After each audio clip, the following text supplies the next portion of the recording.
চট্টগ্রামের লোহাগাড়া উপজেলার চুন্তি অভয়ারণ্য এলাকা সংলগ্ন কুলপাগড়িছড়া এলাকার কৃত্রিম বাঁধ কেটে অপসারণ করল লোহাগাড়া চুন্তি অভয়ারণ্য বন বিভাগ। গতকাল শুক্রবার দুপুরে বন বিভাগ কর্তৃপক্ষ এ বাঁধ কেটে দেন। জানা যায়, এলাকার স্থানীয় কিছু ব্যক্তি কুলপাগড়িছড়া এলাকায় বাঁধ দিয়ে শুল্ক মৌসুমে সেচের পানি বিক্রয় করার লক্ষ্যে পানি মজুত করছেন।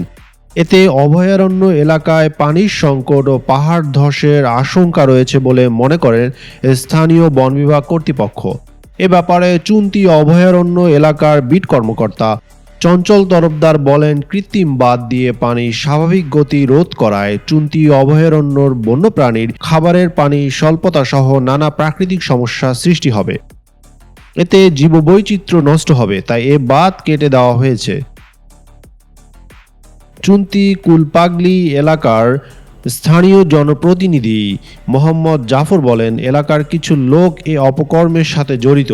এভাবে বনের আশপাশের ছড়ায় বাঁধ দিয়ে চাষের জমিতে পানি বিক্রয় করার পরিকল্পনা করলে চুন্তি অভয়ারণ্যর ভেতর মারাত্মক পানি সংকট দেখা যাবে। এদের বিরুদ্ধে আইনগত ব্যবস্থা নেওয়া দরকার।